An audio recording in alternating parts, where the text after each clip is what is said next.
السلام علیکم۔ کل کی ویڈیو میں نے آپ کو بتایا تھا کہ وہ مولوی صاحب معمولی سا اٹینڈنٹ لاہور ہائی کورٹ کا جسٹس کیسے نکلا، اور جب اس نے 500 کا نوٹ نکال کر اس کی جیب میں ڈالا اور پھر بڑے پیار سے اپنے مریض کی طرف اشارہ کر کے بتایا، یہ میرے والد ہیں، میں ساری رات ان کی خدمت کرتا ہوں، ان کا پخانہ تک صاف کرتا ہوں، میں نے رات دیکھا آپ کے والد اکیلے ہیں اور ان کی طبیعت زیادہ خراب ہے، لہٰذا میں انہیں اپنا والد سمجھ کر ان کی خدمت کرتا رہا، اس میں شکریہ کی کوئی ضرورت نہیں۔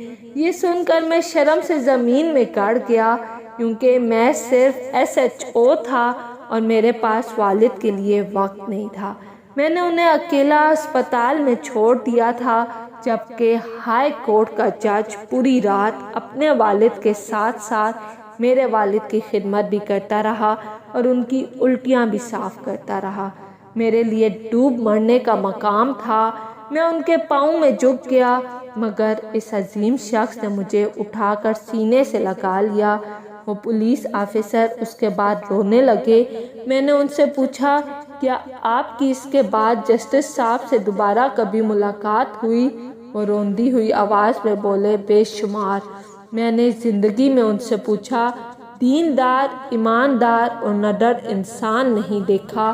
ان کا پورا نام جسٹس ڈاکٹر منیر احمد خان مغل تھا۔ انہوں نے 2 PhD کی تھی، ایک پاکستان سے اور دوسری جامعۃ الازہر مصر سے۔ دوسری PhD کے لیے انہوں نے باقاعدہ عربی زبان سیکھی تھی۔ انہوں نے اس کے علاوہ ملکی اور بین الاقوامی قوانین پر 24 کتابیں لکھی تھیں۔ وہ ان تمام کاموں کے ساتھ ساتھ تیزی سے مقدمات نپٹانے میں مشہور تھے۔ چیف جسٹس جس مقدمے کا فوری فیصلہ چاہتے تھے، وہ مقدمہ جسٹس منیر مغل کی عدالت میں لگ جاتا تھا۔ میں خاموشی سے سنتا رہا۔ پولیس آفیسر کا کہنا تھا، جسٹس صاحب غریب خاندان سے تعلق رکھتے تھے، LLB کے بعد مجسٹریٹ بھرتی ہو گئے، محنت کی عادت تھی، مجسٹریٹی کے دور میں ان کے پاس کام کم ہوتا تھا، لہٰذا انہوں نے عدالتی صفحات کی بیک سائڈ پر کلمہ لکھنا شروع کر دیا۔ یہ سارا دن کلمہ طیبہ لکھتے رہتے تھے، شاید اس پریکٹس کا صلہ تھا۔ اللہ تعالیٰ نے ان کی انرجی اور ٹائم میں برکت ڈال دی۔ انہوں نے دوران ملازمت ایک PhD کی، پھر عربی زبان سیکھی، جامعۃ الازہر میں داخلہ لیا اور عدالتی ٹائم کے بعد عربی زبان میں تھیسس لکھ کر مصر سے بھی PhD کی ڈگری لے لی۔ وہ ہر نیا قانون پڑھتے اور اس پر فوری طور پر کتاب لکھ دیتے تھے۔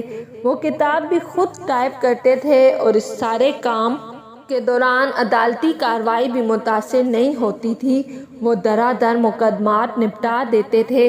انہوں نے پوری زندگی اپنے والد کی خدمت خود کی، ان کا بول و براز تک خود صاف کرتے تھے۔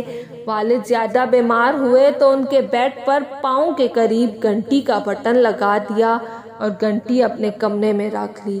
والد ضرورت پڑنے پر پاؤں سے بٹن دبا دیتے تھے اور وہ بھاگ کر ان کے پاس پہنچ جاتے تھے۔ اپنی بیگم کو بھی والد کا کوئی کام نہیں کرنے دیتے تھے۔ میں نے ان سے جسٹس صاحب کی زندگی کے مزید واقعات سنانے کی درخواست کی۔ پولیس آفیسر ہنس کر بولے، ایک بار ان کی عدالت میں جائیداد کے تنازع کا کیس آیا۔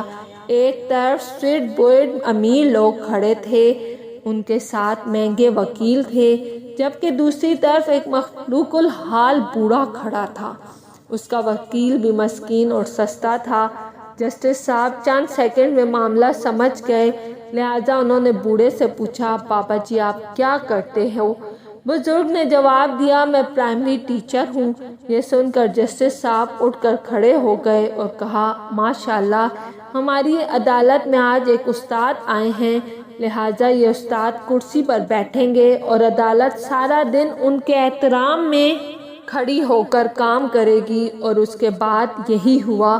وہ بوڑھا استاد کرسی پر بیٹھا رہا، جبکہ جسٹس صاحب اپنے عملے اور وکلاء کے ساتھ کھڑے ہو کر کام کرتے رہے۔ جسٹس صاحب نے سارے مقدمے نپٹانے کے بعد آخر میں بوڑھے استاد کا کیس سنا۔ اور 5 منٹ میں وہ بھی نپٹا دیا۔ میں نے ان سے پوچھا کیا جسٹس صاحب حیات ہیں؟ ان کا جواب تھا جی ہاں، لیکن بیمار ہیں اور مفلوج ہیں۔ پولیس آفیسر نے اس کے بعد پرس سے 500 روپے کا بوسیدہ نوٹ نکالا، میرے سامنے رکھا اور کہا یہ وہ 500 روپے ہے جو میں نے آج تک سنبھال کے رکھا ہوا ہے۔ اگر آپ کو میری ویڈیو پسند آئی ہے تو لائک اور سبسکرائب لازمی کیجیے گا۔